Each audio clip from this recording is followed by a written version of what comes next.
Assalamualaikum warahmatullahi wabarakatuh. Waalaikumsalam warahmatullahi wabarakatuh. Selamat pagi anak-anak semuanya. Selamat pagi, Bu. Ini anaknya dipanggil anak-anak atau teman-teman ya? Teman-teman. Teman-teman ya, karena kan di sini udah pada kelas 10, betul? Betul. Oke, sebelumnya Ibu mau ucapkan terima kasih karena teman-teman di sini sudah bersedia untuk hadir di pertemuan kita hari ini yang nantinya akan Ibu jelaskan lebih lanjut apa yang akan kita lakukan. Nah, sebelum itu alangkah lebih baiknya kita berbaca doa terlebih dahulu. Mungkin boleh untuk di antara dua teman laki-laki ini yang akan memimpin doa, ada yang bersedia? Saya Bu. Oke, silakan. Oke teman-teman, sebelum kita mulai kegiatan hari ini, sebaiknya kita berdoa dulu. Doa mulai. Doa selesai. Terima kasih. Gimana nih kabarnya teman-teman semua? Alhamdulillah, luar biasa. Allahu Akbar. Ibu yakin memang benar-benar luar biasa ya, karena dari cara meresponnya pun udah kelihatan kalau teman-teman di sini keadaannya baik-baik aja, ya kan? Semuanya udah pada sarapan belum? Alhamdulillah. Sudah ya, alhamdulillah. Berarti udah siap ya untuk mengikuti kegiatan kita hari ini? Siap. Sebelumnya di sini ada yang tahu nggak kita mau ngapain? Ngapain Bu? Ada yang tadi udah diberitahu kita mau ngapain? Bu, tadi katanya mau bimbingan kelompok. Oke, yang lainnya penasaran nggak kita mau ngapain? Penasaran. Kalau teman-teman penasaran, jadi mungkin alangkah lebih baiknya kita kenalan dulu. Di sini udah pada kenal belum? Sebagian sudah Bu. Ada beberapa yang belum. Nah, jadi Ibu mau ngajak teman-teman sekalian berkenalan, sekaligus kenalan juga sama Ibu. Mungkin ada yang belum tahu sama Ibu, jadi alangkah lebih baiknya untuk kita perkenalan. Tapi perkenalannya itu bukan perkenalan yang kayak biasa. Kenalin nama saya, siapa-siapa gitu kan. Tapi Ibu bakal pakai tepuk perkenalan. Jadi caranya tuh gini, nanti akan tepuk 1, 2, 3, terus sebutin namanya. Misal Anis, tepuk 2 kali.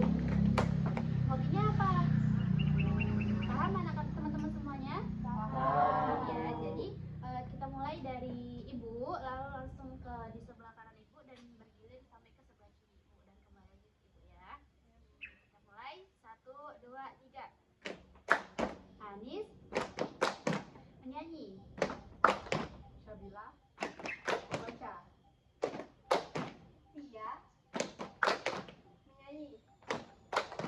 Lisa menari. Salsa memasak. Cherry menari. Ega main bola. Albian membaca. Abel menyanyi. Bella menang. Indah membaca. Oke, tepuk tangan. Karena tadi udah perkenalan, kayaknya Ibu mau tes dulu nih, udah pada kenalan belum? Udah pada kenal belum sama temen di sampingnya atau di depannya? Nah, mungkin boleh yang ini, tahu nggak yang di ujung sana namanya siapa? Cherry. Cherry tahu nggak yang ini namanya siapa? Nila. Bener nggak? Benar. Kalau yang cowok sampingan ini udah pada saling kenal belum? Sudah Bu. Siapa coba namanya? Ega Bu. Terus yang ini? Ini Afian Bu. Satu lagi ya, satu lagi. Mungkin boleh yang ini? Tahu nggak nama temennya siapa? Mila. Mila tahu nggak namanya? Rike. Oke, alhamdulillah. Jadi karena tak kenal maka tak sayang, makanya kita udah kenalan dan harapannya bisa saling menyayangi satu sama lain di kegiatan kita kali ini. Jadi karena tadi pada bertanya-tanya kita mau ngapain sih, kita mau ada apa dikumpulin di sini gitu kan. Jadi kita itu bakal melaksanakan kegiatan bimbingan kelompok. Nah, ada yang tahu nggak bimbingan kelompok atau pernah dengar gitu bimbingan kelompok apa sih? Boleh? Bimbingan kelompok itu yang dilakukan secara bersama-sama. Oke, dilakukan secara bersama-sama. Oke, bagus. Ada lagi? Boleh? Bimbingan kelompok itu pernah dengar satu layanan dan mendapat sih. Nah, oke, karena namanya bimbingan ya. Jadi tahunya pernah dengar karena katanya teman-teman udah sering. Oke, ada lagi nggak yang mau berpendapat? Kemarin baca Bu, bimbingan kelompok itu adalah bimbingan yang kayak lebih dinamika kelompok di dalamnya? Oke, bagus. Terima kasih untuk teman-teman yang sudah menjawab. Jawabannya bagus-bagus semua. Jadi Ibu dapat memberikan kesimpulan atau penjelasan lebih lanjut kalau bimbingan kelompok itu adalah bimbingan yang dilakukan secara berkelompok, biasanya terdiri dari beberapa orang, bisa 7 atau sampai 10 orang, di mana dalam bimbingan kelompok itu terdapat dinamika kelompok seperti yang disebutkan oleh Salsa tadi, yang dilaksanakan secara berkelompok. Nah, dan dalam bimbingan kelompok itu ada tujuan-tujuannya tertentu. Salah satu tujuannya itu adalah untuk mengembangkan potensi diri, untuk memberikan pemahaman. Karena kan bimbingan kelompok ini itu adalah salah satu layanan bimbingan dan konseling yang tujuannya itu agar konseling itu masuk dalam fungsi pemahaman. Gitu. Jadi nantinya teman-teman semua akan diberikan suatu topik. Dalam bimbingan kelompok itu ada topik tugas dan topik bebas. Di sini Ibu akan memberikan topik yaitu terkait bullying. Nah, jadi nanti itu akan menjadi pemahaman atau informasi baru pada teman-teman semua. Gitu. Bisa dipahami? Bisa. Pasti pada bertanya-tanya sampai jam berapa sih? Seberapa lama sih bimbingan kelompok ini? Nah, jadi bimbingan kelompok kita ini akan dilaksanakan 1 jam pelajaran atau 1 kali 45 menit. Jadi selama 45 menit ke depan kita akan berdiskusi, tanya jawab, lalu nanti Ibu akan menjelaskan materi dan berdiskusi bersama teman-teman semua. Terus Ibu akan menampilkan video yang nantinya bisa teman-teman ambil kesimpulan dan menganalisis video tersebut, gitu ya. Jadi perlu teman-teman pahami juga kalau dalam bimbingan kelompok ini kita semua itu dituntut untuk aktif, untuk menghidupkan dinamika kelompok dengan cara bertanya, menjawab, dan apabila ada yang perlu disampaikan itu bisa disampaikan tanpa teman-teman harus takut. Jadi teman-teman harus memiliki keberanian untuk mengungkapkan ceritanya ataupun ilmunya ataupun hal-hal menarik yang bisa disampaikan, karena dalam bimbingan kelompok ini terdapat asas kerahasiaan. Nah, mungkin teman-teman baru tahu asas kerahasiaan maksudnya gimana ya, Bu? Mungkin nantinya teman-teman mau cerita nih terkait masalah pribadi, tapi merasa takut karena takut mungkin ceritanya akan bocor kemana-mana. Nah, itu teman-teman jangan khawatir, karena dalam bimbingan kelompok itu ada asas kerahasiaan yang akan digunakan. Jadi teman-teman di sini tidak boleh asal menyebarkan cerita yang sudah kita bahas di bimbingan kelompok ini. Selanjutnya itu Ibu mau tanya, teman-teman semua di sini sukarela kan untuk mengikuti bimbingan kelompok? Sukarela. Sukarela ya, nggak ada yang terpaksa kan? Karena kita juga mengedepankan asas kesukarelaan. Teman-teman nantinya diharapkan tidak ada keterpaksaan dan terbuka, karena ada asas keterbukaan juga, dan tentunya tetap harus menerapkan norma-norma yang berlaku karena ada asas kenormatifan, gitu ya. Semuanya tetap harus dalam batas wajar dan norma-norma yang berlaku di lingkungan sekitar kita. Bisa dipahami teman-teman semua? Paham. Oke, paham ya. Mungkin jadi karena teman-teman semua sudah paham, kita juga sudah tahu kita mau ngapain, tujuannya itu apa aja yang bisa dilakukan dan tidak dilakukan. Selanjutnya Ibu akan mengajak teman-teman untuk membahas materi terkait bullying. Nah, teman-teman sudah pada siap untuk mengikuti pembahasan materi ini? Siap ya. Jadi nantinya teman-teman Ibu harap dapat aktif gitu ya. Iya, Bu. Nah, di sini sudah Ibu tampilkan PowerPoint terkait. Di sini sengaja Ibu buat perundungan ya, untuk topik yang Ibu berikan kepada teman-teman itu adalah stop bullying, let's caring. Nah, ada yang tahu nggak stop bullying, let's caring itu apa? Oke, terus dari bahasa Inggris itu artinya berhenti ngebully, ayo peduli. Oke, stop bullying, let's caring. Jadi di sini tujuan Ibu mengangkat topik itu adalah supaya teman-teman semua tidak menjadi korban ataupun pelaku dalam tindakan bullying atau perundungan, dan teman-teman semua bisa menjadi orang-orang yang peduli terhadap lingkungan sekitar apabila terdapat kejadian-kejadian seperti bullying. Bisa dipahami ya teman-teman semua? Oke, siapa nih yang tertarik untuk bahas materi ini? Ada yang tertarik ya? Karena memang materi ini itu bisa dibilang sekarang ini sedang marak-maraknya, karena mungkin teman-teman dengar berita-berita di televisi atau sosial media, itu banyak sekali kejadian perundungan atau bullying yang terjadi oleh teman-teman kita. Untuk meminimalisir atau untuk mencegah itu kita mungkin bisa membahas materi terkait perundungan ini ya. Nah, pertama-tama Ibu mau tanya dulu nih sama teman-teman semua. Ada yang tahu nggak apa itu perundungan atau lebih klasiknya kita sebut bullying?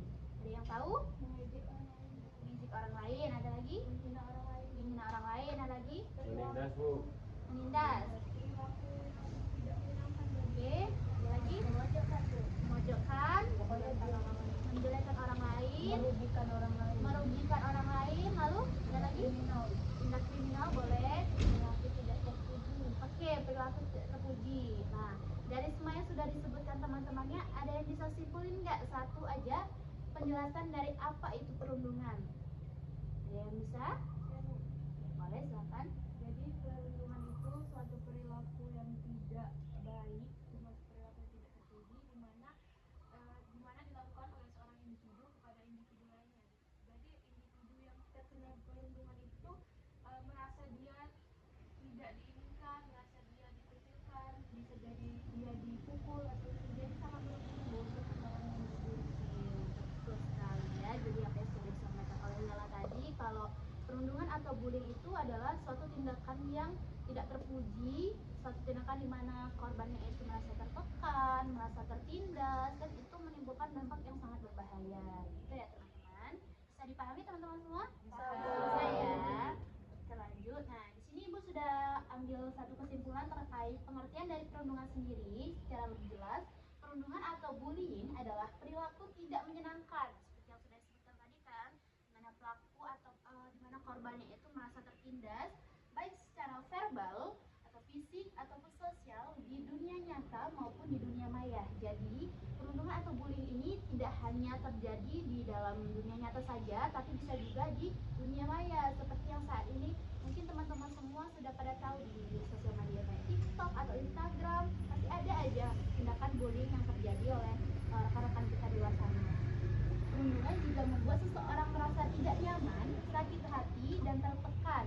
Jadi karena hal ini tadi tidak terpuji, tidak menyenangkan, korbannya pun akan merasa tidak nyaman, sakit hati, dan tertekan yang dilakukan oleh perorangan ataupun kelompok. Nah, jadi perundungan itu bukan cuma dilakukan oleh satu orang saja, tapi bisa juga dilakukan oleh kelompok besar atau kelompok kecil kayak geng-geng atau mungkin circle-circle yang mungkin akan membuat satu gebrakan dia membuli seorang. Nah, itu yang dimaksud dalam bullying berkelompok ya.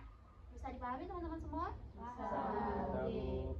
Nah, ini Ibu juga sudah ambil data riset dari program for International Student Assessment atau PISA di tahun 2018.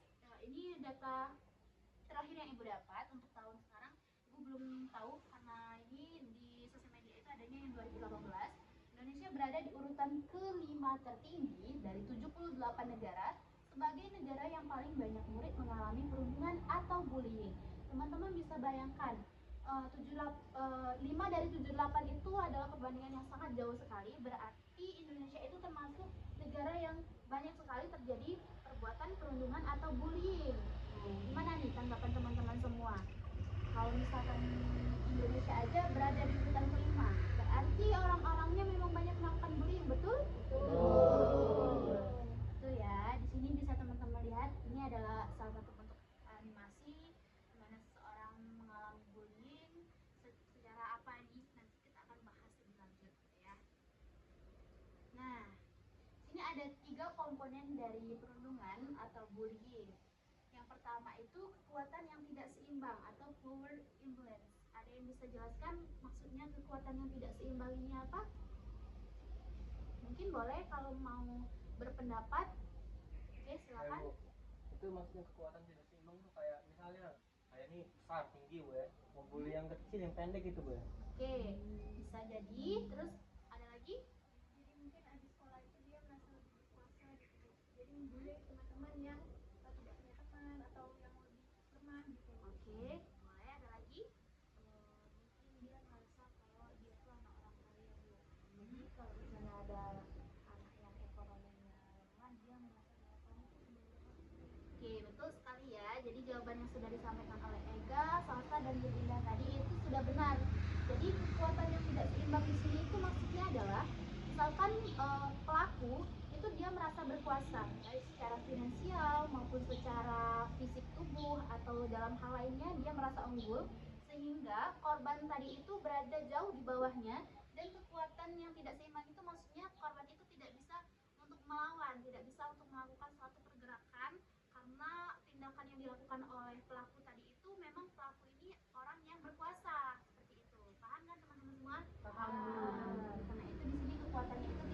seimbang. Tidak ada keseimbangan antara pelaku maupun korban sehingga terjadinya tindakan bullying. Lalu yang kedua, sesuatu yang berulang atau repetitive action. Ada yang bisa jelaskan sesuatu yang berulang? Maksudnya gimana ya? Mungkin boleh? Mungkin si korban hari Senin itu diejek, terus hari Selasa diejek lagi, begitu seterusnya sampai hari Sabtu atau Jumat. Oke, bagus. Jadi sesuatu yang berulang itu, jadi maksudnya bullying ini tadi dilakukan secara berulang kali. Mungkin bukan hanya satu kali saja, bukan hanya dalam jangka waktu yang pendek, tetapi dia mengalami itu di setiap dia masuk kelas, atau kalau di sekolah, atau kalau di sosial media, kalau di setiap dia membuat satu postingan, terus ada aja orang yang berkomentar negatif, itu bisa dikatakan sesuatu yang berulang. Oleh karena itu, hubungan ini sangat membuat seseorang tidak nyaman karena tidak bisa membuat kehidupannya menjadi tenang, gitu ya teman-teman. Yang ketiga itu adalah tindakan yang disengaja. Menurut teman-teman, bullying itu disengaja atau tidak sengaja? Sengaja. Ada yang ngerasa kalau bullying itu tidak disengaja? Enggak ya, karena itu memang ada dari dalam diri seseorang yang membuli tadi. Jadi bullying itu adalah tindakan yang disengaja, bukan tindakan yang tidak disengaja. Jadi kalau ada yang ngebully seseorang, lalu dia membuat suatu alibi atau alasan bahwasanya dia tidak sengaja melakukan hal tersebut, itu tidaklah benar. Karena bullying itu memang perlakuan atau suatu perbuatan yang dia sendiri sadari saat dia melakukan hal tersebut. Itu ya, bisa dipahami semuanya? Bisa. Ya. Oke, kita lanjut. Nah, ini yang Ibu sebutkan di awal tadi, kalau bullying itu punya jenis-jenisnya. Di sini ada 4 jenis bullying. Yang pertama itu adalah bullying fisik. Teman-teman bisa lihat gambarnya di sini. Kalau sudah lihat gambarnya berarti sudah tahu ya. Ini perbuatannya seperti apa. Mungkin ada yang mau berpendapat nggak contoh dari bullying fisik ini kayak gimana? Mungkin boleh silakan yang di sebelah Ega. Contoh dari bullying fisik. Contoh dari bullying fisik itu bullying yang apa tuh ya, menghina fisik gitu Bu. Oke, mungkin ada teman-teman yang lain yang mau berpendapat. Saya Bu, bullying fisik itu artinya tuh kayak misal dipukul atau didorong, pokoknya udah menyakiti fisik secara langsung Bu. Oke, ada lagi? Kalau Boleh. bullying fisik tuh kayak apa ada Bu? Itu kayak ada anak itu kayak diam gitu Bu, badannya kecil. Nah ada juga anak yang preman Bu, badannya besar. Nah itu ngebully kayak minta malak-malakin gitu Bu, sambil megang dan ngancem gitu Bu. Oke, bagus Kalau ya. nggak ngasih mau dihajar gitu, nggak dikasih. Oke, bagus sekali. Jadi betul ya yang sudah disebutkan oleh teman-temannya tadi. Kalau bullying fisik itu berarti dia itu perbuatan atau tindakannya itu nyata. Biasanya ini tidak terjadi di dunia maya, tapi ini terjadi langsung di kehidupan sekitar kita. Seperti contohnya yang sampai memukul, nendang, atau ngejuakin kepala gitu kan. Tahu kan teman-teman semua? Nah, itu kayak ngedorong kepala. Nah, itu termasuk ke dalam bullying fisik. Menurut teman-teman itu bahaya nggak? Bahaya. Karena menurut Ibu sendiri, walaupun bullying ini semuanya itu berbahaya, tapi bullying fisik yang paling nyata, paling kelihatan dampaknya. Mungkin dia bisa jadi lebam-lebam atau bisa jadi sakit. Seperti contoh, teman-teman pernah dengar kasus dari Mario kemarin? Nah, itu termasuk ke dalam bullying fisik. Karena apa? Dampaknya dia berujung masuk ke rumah sakit dengan kondisi keadaan tubuh dia yang sudah memar-memar, koma, bahkan terdapat benturan di kepala. Itu karena apa? Karena tindakan fisik yang dilakukan oleh pelaku. Itu ya teman-teman. Oke, yang kedua ada bullying verbal. Ada yang tahu bullying verbal apa? Bullying verbal itu mengejek Bu. Oke, mengejek. Ya bisa jadi karena perbedaan kasar seperti yang tadi Dinda bilang. Jadi dia merasa dia ada punya kuasa di situ, jadi dia mengejek orang-orang yang mungkin kurang mampu di lingkungan itu. Ya, tadi sudah disampaikan sama Ayla, bullying verbal itu mengejek. Nah, ada yang tahu nggak contohnya gimana? Ya Bu, Boleh kayak silakan. rasisme nggak sih Bu? Oke, gimana itu rasisme? Kayak orang kulit putih ngejek kulit hitam, hitam, ireng, jawir. Oke, ada lagi? Terus mengejek juga Masalah. kayak ngapain sih sekolah di sini? Oke, itu kasta ya. Tadi fisik, ini kasta. Oke, kalau ini boleh berpendapat?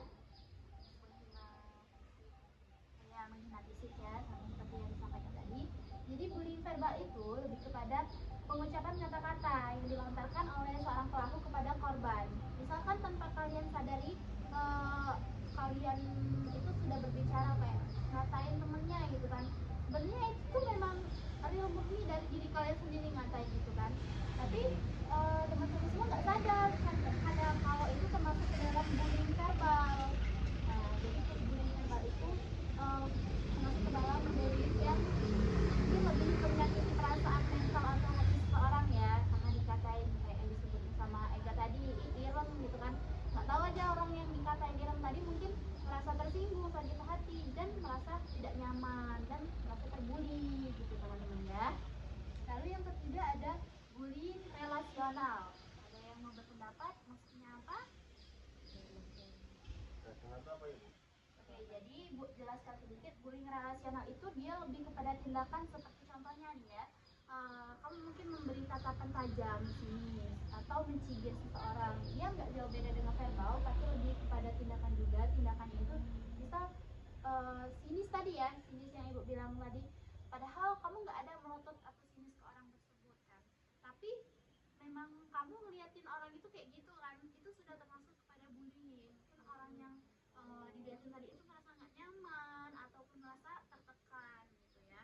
Dan bullying relasional itu juga biasanya itu sikap-sikap yang tersembunyi yang seperti pandang yang agresif, lirikan mata, helaan nafas, cibiran, ataupun mengejek dan merasa yang kurang berkenan gitu ya. Misal teman-teman kayak ih gitu. Nah, itu termasuk ke bullying relasional. Padahal kalian cuma sekadar ih gitu. Nah, itu kan kayak mencibir, kayak melirik gitu kan. Bisa dipahami teman-teman semua? Paham ya. Dan yang terakhir itu adalah cyberbullying. Ada yang tahu nggak cyberbullying itu apa? Boleh? Cyberbullying ini pembulian di media sosial kayak komentar-komentar jahat. Oke, di media sosial ya, atau di dunia maya seperti contoh di gambar ini dan di gambar yang sebelumnya ibu tunjukkan. Bisa dilihat kan dari layar handphone ini keluar seperti tangan-tangan orang yang lagi menghakimi ataupun kata-kata atau emoticon-emoticon marah dan membenci, dan orang yang berada di gambar ini tuh sangat merasa tertekan atau merasa tidak nyaman. Itu masuk ke dalam cyberbullying. Contohnya gimana, ada yang bisa kasih contoh? Ya bu, Silakan. yang di viral sekarang reality tuh ya. Nah, gimana itu? Tapi banyak juga yang prihatin, banyak juga yang ngebully bu. Oke, banyak juga yang prihatin, banyak juga yang ngebully. Ada lagi? Kemarin aku lihat ada video TikTok orang sendiri kan dia tuh agak panjang hitamnya, terus di komennya itu banyak ngomong auranya maghrib, terus kayak udah gak mandi setahun. Oke, dia bukan hanya cyberbullying tapi masuk kepada bullying verbal juga ya. Jadi dalam satu kejadian itu mungkin orang bisa melakukan berbagai macam jenis bullying. Ada yang mau berpendapat lagi? Banyak ya.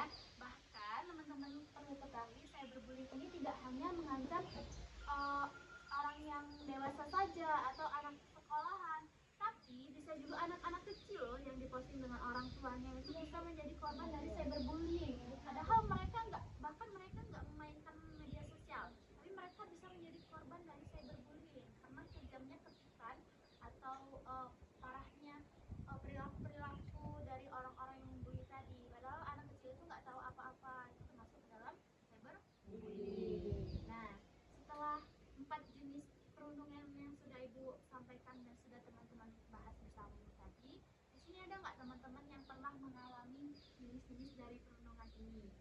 Mungkin boleh untuk bersedia menceritakan pengalamannya atau kisahnya terkait perundungan, baik itu dalam posisi korban ataupun pelaku. Kita semua mungkin bisa menganalisisnya bersama-sama. Itu ya teman-teman. Ada yang mau bercerita? Kalau bertanya boleh? Boleh. Kan tadi ibu jelasin bullying kayak misalnya ngatasin menggunakan kata-kata yang sedikit menyudutkan. Kalau misalnya kita nggak sengaja melihat orang itu kayak kita tuh nggak sadar kalau ternyata tatapan kita tuh sinis, tajam ke dia, nah itu apa termasuk? Oke, jadi itu kembali lagi kepada tujuan awal dari seorang yang melirik tadi. Karena rata-rata sebagian besar orang yang mungkin itu adalah keresahan juga ya bagi orang yang memiliki mata yang mungkin sipit ataupun terlalu belok gitu kan, mungkin bakal dikira sama orang itu seperti sinis gitu ya, padahal sebenarnya itu memang bentuk matanya. Tapi kembali lagi, apa sih tujuan dia? Kalau dia hanya sekedar melihat biasa aja, itu tidak termasuk pada bullying. Tapi kalau diikuti dengan perbuatan atau hal-hal yang memang tidak menyenangkan, atau memang dia punya permasalahan tertentu terhadap orang yang dilihatnya tadi, itu mungkin bisa jadi masuk ke bullying tadi. Bisa dipahami? Bisa. Ya, atau ada teman-teman di sini yang mau berpendapat terkait pertanyaan dari Indah tadi, itu termasuk bullying nggak kalau misalkan nggak sengaja ya lihat orang dengan tatapan mata yang memang seperti itu gitu? Oh, kalau mau pendapat, kalau menurut saya benar tadi kayak penjelasan ibu, kalau misalnya udah modelan mata kita kayak gini, ya mau gimana ya, nggak mungkin kita mau operasi dulu ya buat ubah bentukan kita kayak gini. Justru kalau kita yang bisa jadi, maksudnya orang nuduh kita si pembuli karena tatapan kita kayak gini, bisa jadi kita bakal jadi korban bully karena orang yang mengira kita, kamu nih mata kamu kayak tukang bully, justru kita berpotensi jadi korban juga, bukan dengan kayak kita lah gitu jatuhnya. Oke, bagus ya, betul sekali yang sudah disampaikan Sharina tadi terkait pertanyaan dari Indah. Nah, jadi teman-teman di sini, Ibu yakin kalian semua tidak pernah menjadi pelaku atau bukan pelaku dari tindakan bullying, dan Ibu harap juga bukan korban dari tindakan bullying, gitu ya. Lanjut, nah di sini ada dampak dari perlindungan bagi korban. Jadi dampaknya itu sebenarnya bukan hanya bagi korban aja, tapi bagi pelaku pun juga ada. Mungkin selama ini orang-orang hanya berfokus kepada dampak yang dirasakan oleh korban, padahal hal tersebut juga bisa dirasakan oleh pelaku tadi. Salah satu dampak bagi korban ini yang pertama itu adalah memicu masalah mental. Jadi kalau misalkan dia sudah seperti dibully secara fisik ataupun verbal tadi, mungkin dia akan merasa tertekan, merasa depresi atau tidak nyaman. Itu masuk ke dalam memicu masalah mental yang berujung kepada dia insomnia, ataupun dia nggak berani untuk datang ke sekolah kalau misalnya untuk anak sekolah. Kalau misalkan untuk orang-orang dewasa atau di lingkungan kerja, mungkin dia tidak punya motivasi untuk berangkat kerja gitu kan. Terus yang kedua, gangguan tidur seperti yang Ibu sebutkan tadi, insomnia, dia akan kepikiran gitu kan, wah aku dibully nih di tempat kerjaku atau di sekolahku, aku rasa nggak nyaman banget, gimana ya besok mau kerja mau sekolah gitu kan. Itu jadinya dia nggak bisa tidur gitu kan. Terus yang ketiga, penurunan prestasi. Gimana, ada yang mau berpendapat nggak penurunan prestasi di sini maksudnya gimana? Boleh? Kalau bagi korban, misal dia datang sekolah dan awalnya punya prestasi yang baik, tapi tiba-tiba dia dapat masalah kena bully. Ya kalaupun dia berusaha untuk melupain masalah itu, tapi kalau terus-terusan dibully itu bisa jadi kepikiran Bu, sehingga yang tadinya dia fokus belajar, sekarang jam belajarnya itu terganggu karena kepikiran itu. Dia bisa nangis sendirian, dia bisa nggak mau, malah dia bisa kepikiran ke sekolah. Oke, betul sekali ya. Atau lebih singkatnya itu misalkan dianya adalah murid berprestasi, terus dia mengalami tindakan bullying, lalu dia terus-terusan kepikiran, nggak punya waktu untuk belajar, malah justru merenungi permasalahan tersebut sehingga mengalami penurunan prestasi. Yang ketiga, yang keempat itu adalah trust issue. Mungkin dia akan menjadi seseorang yang tidak percaya lagi terhadap lingkungannya, terhadap teman-temannya, terhadap orang-orang di sekitarnya. Misalkan dia dibully secara verbal ya, dikatain, ih kamu jelek. Mungkin beberapa waktu kemudian dia bukan orang yang memiliki kulit seperti itu lagi, mungkin dia sudah blow up lah ya bahasanya. Terus ada orang lain yang memujinya, dia nggak akan semudah itu untuk percaya. Aku dulu udah pernah dikatain kayak gitu loh, masa kamu tiba-tiba ngatain aku bagus sih, ngatain aku putih gitu kan. Itu dia akan tidak mudah untuk percaya kepada orang lain. Nah yang kelima, ya, kelima, memiliki pikiran untuk balas dendam. Menurut teman-teman, balas dendam kepada pelaku bullying itu baik nggak? Nggak baik ya. Kalau teman-teman menjadi korban, ada nggak keinginan untuk melakukan balas dendam? Pasti ada, karena itu pasti ngerasa, ih dia tuh udah ngebully aku, kita tuh juga harus balas dendam nih, biar dia ngerasain apa yang aku rasain. Terus ada yang mau berpendapat lagi? Mungkin cuma kepikiran, tapi kalau mau untuk dilakuin itu pasti masih mikir-mikir lagi sih. Oke, itu mungkin hal yang manusiawi yang ada dari dalam diri seseorang. Karena apa? Karena ketika keadaan tertindas, mungkin kita punya tekad atau keinginan untuk keluar dari tindakan tersebut dan memperlakukan orang lain seperti apa yang dia rasakan. Padahal hal tersebut tidak dibenarkan karena itu bisa memunculkan korban-korban baru gitu ya teman-teman. Jadi sebisa mungkin jangan sampai kita melakukan balas dendam terhadap perbuatan buruk yang dilakukan oleh orang lain terhadap diri kita. Tapi mungkin bisa kita jadikan motivasi, bisa kita jadikan suatu bentuk penyemangat kita untuk kita berubah lebih baik lagi, untuk menunjukkan kalau saya itu nggak seperti itu, saya nggak bisa ditindas begitu ya. Yang terakhir itu memicu masalah kesehatan seperti yang tadi, kalau bullying fisik tadi kan bisa sampai masuk rumah sakit, bisa sampai koma, itu berbahaya kan? Iya. Berbahaya ya. Oleh karena itu kita harus menghindari bullying ini. Lanjut, ini yang ibu sebutkan tadi dampak perlindungan bagi pelaku. Mungkin ada yang mau bantu ibu untuk membacakan yang pertama ini dan menjelaskannya? Boleh? Silakan, Alfian. Yang pertama adalah gangguan emosi. Oke, gimana itu maksudnya untuk gangguan emosi? Mungkin kalau untuk gangguan emosi itu jadi emosi tidak stabil gitu Bu. Ya, Jadi betul ya. kadang-kadang nah betul. Emosi jadi tidak stabil, jadi dia mungkin bisa menjadi individu yang lebih arogan gitu kan, dia mudah pancing emosinya karena dia udah biasa melakukan perbuatan bullying tadi. Mau hal sepele apapun, sekecil apapun, itu bisa menimbulkan emosi yang besar dari diri dia gitu ya. Dan emosi ini biasanya emosi-emosi yang negatif seperti marah atau kemudian berlaku kasar gitu ya. Yang kedua itu berisiko menjadi pecandu alkohol dan obat-obatan terlarang. Teman-teman sependapat nggak sama poin kedua? Kalau dampak dari perlindungan bagi pelaku itu bisa membuat dia kecanduan alkohol dan obat-obatan terlarang. Oke, boleh? Pendapat Bu, karena kalau biasanya itu kan berkelompok ngebully dulu. Nah, setelah dia berhasil ngebully seseorang, dia tuh ngerasa kayak wah berhasil, dia pesta Bu, pesta dengan senang dengan minum alkohol, dan itu jadi secara terus menerus menyebabkan mereka kecanduan barang-barang terlarang itu. Oke, betul sekali ya. Jadi itu salah satu dampaknya yang tanpa kita sadari akan terjadi kepada pelaku dari perbuatan bullying. Yang ketiga itu sulit mendapatkan pekerjaan saat beranjak dewasa. Pendapat teman-teman semua? Nah, mungkin ada yang mau bantu menjelaskan? Kan biasanya kalau misalnya kita mau melamar pekerjaan itu kan zaman sekarang kan pakai HRD gitu ya, HRD. Jadi biasanya HRD itu tuh mencari tahu dulu latar belakang dari seseorang yang melamar. Jadi kadang kan perbuatan bully itu kan semua orang tahu ya, ketahuan lah di lingkungan sosial. Jadi si perbuatan bullynya tuh kayak jadi kayak jejak digital gitu. Jadi si HRD tadi tuh mikir-mikir lagi buat nerima dia sebagai karyawan dari perusahaan itu. Sekali ya, karena sekarang kita hidup itu di zaman yang teknologi itu serba maju, jadi informasi itu bisa diakses begitu cepat dan teman-teman itu harus lebih berhati-hati lagi karena hal ini tuh bisa berdampak mungkin nggak sekarang tapi nanti gitu.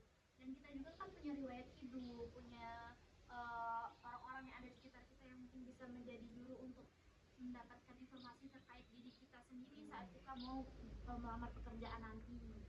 Dan yang terakhir itu berisiko menjadi pelaku kekerasan dalam lingkungan sosial dan rumah tangga atau KDRT. Sependapat teman-teman semua? Sependapat. Kenapa ya bisa kayak gitu? Ada yang mau jelasin? Boleh yang ini? Berisiko menjadi kekerasan dalam lingkungan sosial dan rumah tangga karena dari kecil dia udah terbiasa melakukan suatu hal yang tidak baik, maka kalau tidak ada komunikasi perilaku itu dia akan terus terusan Bu dan menganggap perilaku yang dilakukan itu perilaku biasa yang nggak apa-apa dilakukan itu terus. Oke, betul. Ada yang mau tadi? Silakan. Kalau menurut pendapat saya kan pas SMA atau SMP atau lain-lainnya itu dia tuh udah terbiasa melampiaskan emosinya itu ke teman-teman. Jadi waktu menikah karena nggak ada lagi teman-teman yang untuk dibully, jadi dia tuh melampiaskan ke anak, ke orang tua ataupun ke istrinya nanti. Oke, betul sekali ya jawabannya Lila dan Yurika tadi. Kalau hal itu tuh bisa terjadi karena individu yang tadi sudah terbiasa, sudah memiliki pola hidup yang memang dia nggak bisa mengatur emosinya, kayak yang poin pertama, terus dia nanti melampiaskannya ke orang lain, atau dia juga salah satu seorang pecandu alkohol, sehingga dalam kehidupannya berumah tangga nanti akan menimbulkan dampak-dampak lain seperti KDRT, gitu ya teman-teman. Sampai sini teman-teman paham?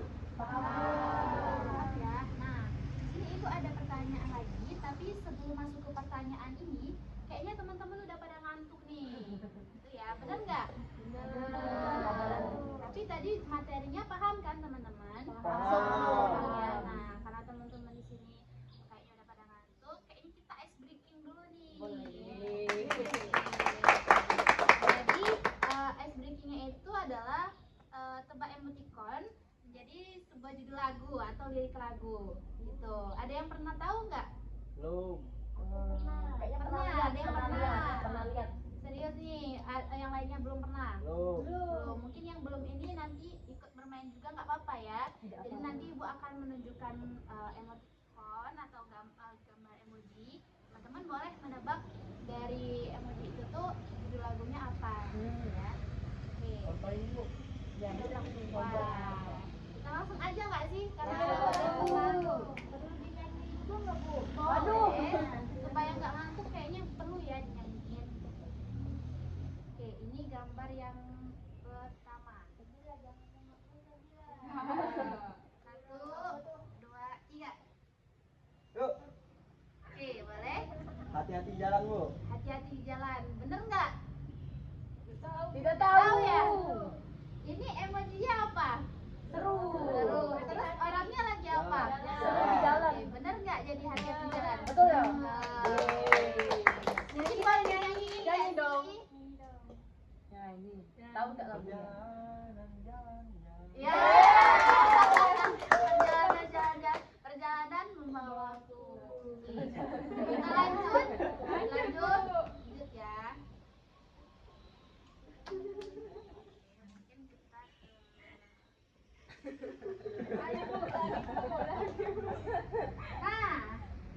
nah, oke boleh. Dunia tipu-tipu. Oke, benar nggak dunia tipu-tipu? Kayaknya betul. Ini emoji apa? Bumi. Terus ini Badut. ada badut itu biasanya tipu-tipu ya, padahal di luarnya seneng, dalamnya sedih. Bener jadi dinyanyiin. Boleh dong dinyanyiin dulu. Boleh.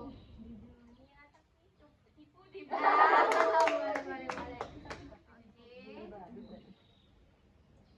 Lanjut. Nah,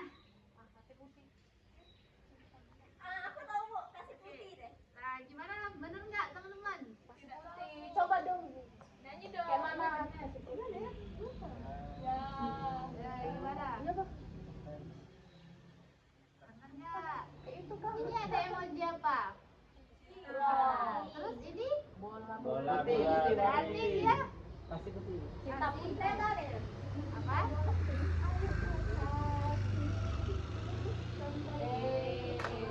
Itu kasih putih atau Januari? Januari ya. Kalau ini apa nih teman-teman? Ada yang sebut nama juga?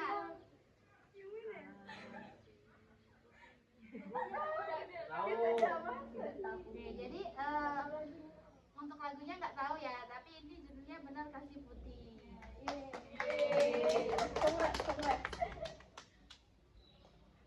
Oke, ini lanjut. Kalau ini Talking.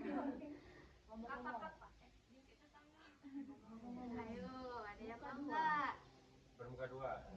Cermin, ada yang tahu Itu nggak? nggak sih apa musuh terbesar? Kayaknya interaksi ya. Oke, betul sekali. Oh iya. Lagunya gimana tuh? Iya Bu, tahu judulnya aja. Itu lagunya siapa? Interaksi itu. Iya, Tulus. Tuh, jadi ini lagu interaksi. Ada yang bisa nyanyiin nggak? Apa ya? Mana nih? Ibu gimana, Bu? Jangan dong kalau ibu, cara ibu kurang mendukung. Kasih dulu. Mana nadanya? Gimana ya? Tanya Bu. Menolak kita. Bagus. Lanjut. Lanjut. Mungkin ini yang terakhir kali ya.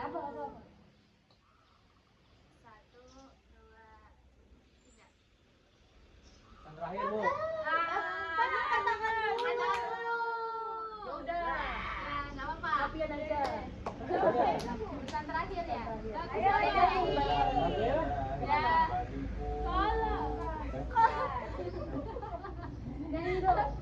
Sampai lupa Bu. Bentar Bu. Ayo. Itu Bu, kayaknya tuh Bu. Mana? Pesan terakhir. Nah, Terluka, cari aku, ku ada untuk. kayaknya udah nggak pada ngantuk lagi kan? Ya, Bu. Ya Bu. Nah, udah siap buat lanjut lagi ke materi kita? Siap.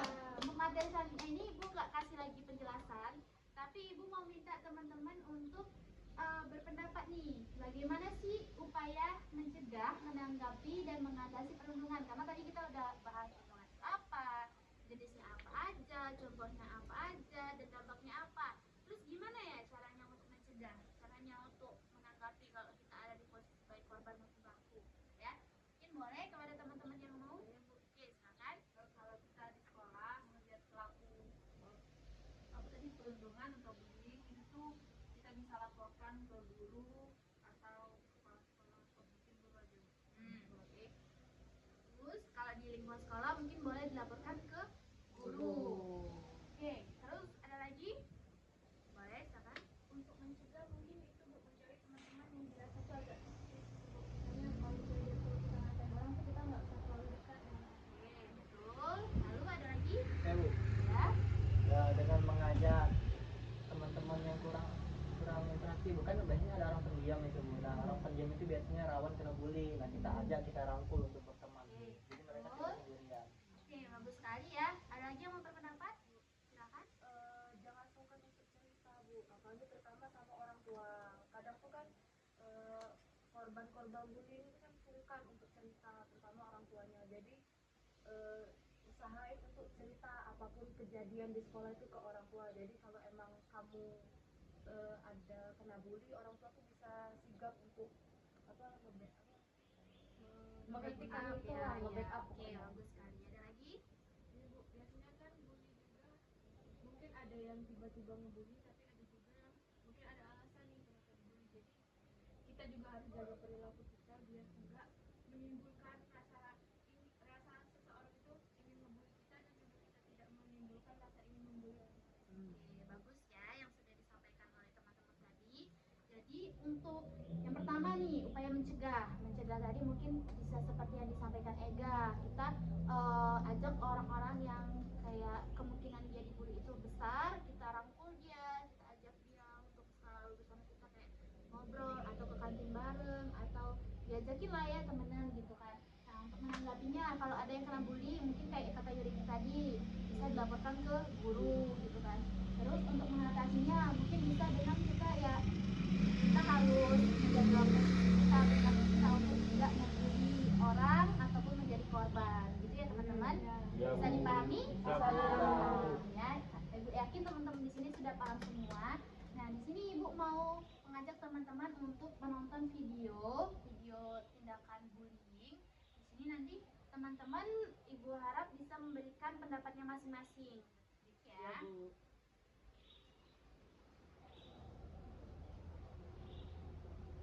Semuanya kelihatan? Kelihatan Bu. Kelihatan, Bu.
cyberbullying? Oke, cyberbullying karena dia juga dibully dari media sosial ya, dari dunia maya. Ada lagi?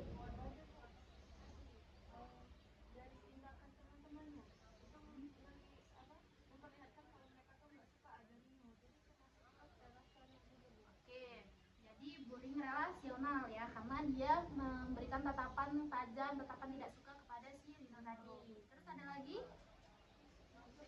Fisik juga ya. Kenapa fisik juga? Oke, karena dia mungkin sudah tidak bisa membendung atau menahan dirinya lagi hingga terjadi perkelahian gitu ya. Itu juga termasuk bullying fisik. Jadi dalam satu kegiatan atau satu orang ya, si Rino ini dia bisa mengalami 4 jenis perundungan atau bullying yang kita bahas tadi teman-teman. Jadi hal itu berbahaya bukan? Bahaya. Karena dampaknya apa? Bisa teman-teman sebutkan dampaknya apa?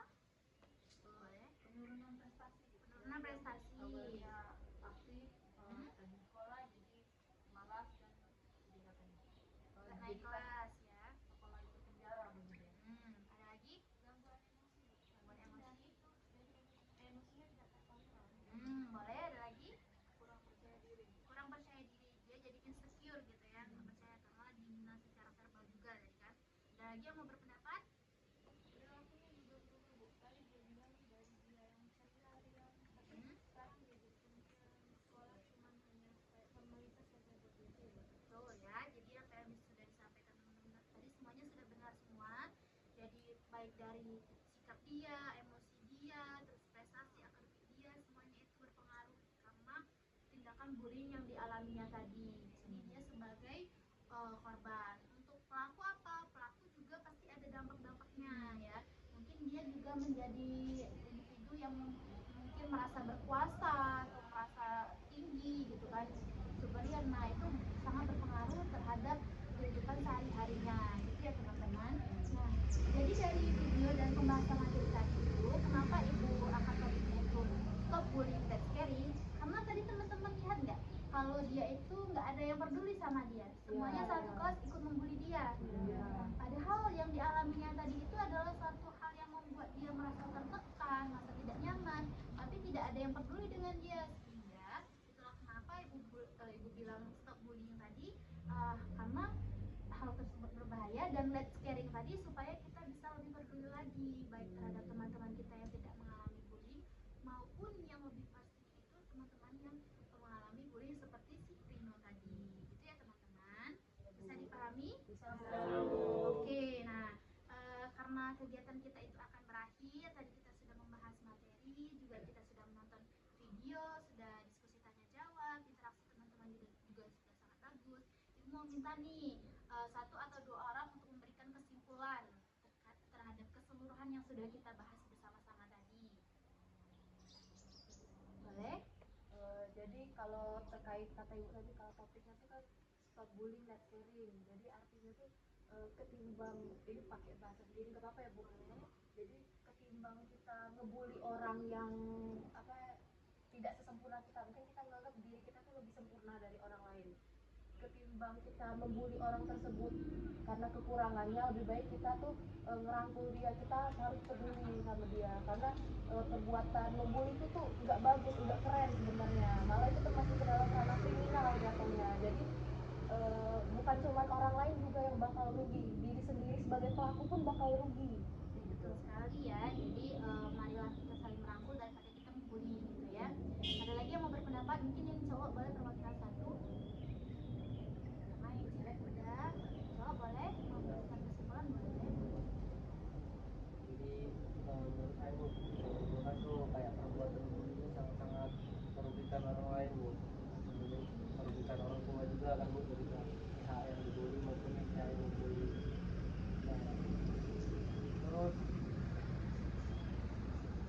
kayak dengan bullying ini juga kayaknya perlu diadakan kayak sosialisasi lebih banyak lagi Bu, supaya siswa-siswa ini mengenal. Nah, gitu ya. Jadi semuanya itu mungkin kita karena bullying itu nggak baik, jadi jangan sampai melakukan tindakan bullying. Nah, karena teman-teman sudah bisa menyimpulkan kegiatan kita,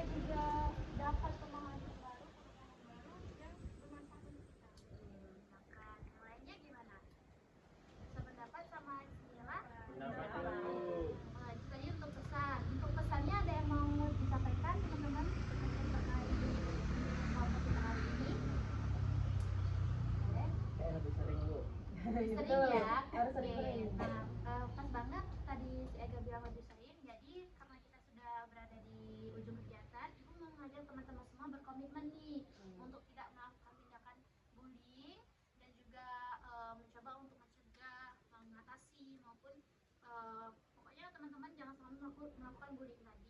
Dan kita berkomitmen untuk kegiatan bimbingan kelompok selanjutnya nih, kira-kira mau kapan? Mungkin minggu depan Bu. Ya, Oke, Iya. jadi nanti kita akan diskusikan lagi atau mungkin akan membuat surat keputusan lagi terkait komitmen mau bimbingan kelompok kapan. Iya Bu. Minggu depan teman-teman sepakat? Minggu depan Sepakat aja. ya, jadi kita akan melaksanakan bimbingan kelompok lagi. Mungkin kedepannya karena kita sudah membahas terkait bullying ini, bolehlah kalau teman-teman mau menggunakan topik bebas ataupun lainnya nanti kita bahas lebih lanjut lagi. Itu ya teman-teman semuanya. Iya Bu. Oke, sekali lagi Ibu ucapkan terima kasih. Ibu mau memberikan sedikit kesimpulan lagi untuk teman-teman terkait materi kita hari ini. Ibu berharap, sangat berharap karena dampak dari bullying ini itu sangat berbahaya. Jadi marilah untuk stop melakukan segala macam tindakan bullying dengan segala macam jenisnya dan mari menjadi individu yang lebih peduli lagi terhadap lingkungan kita.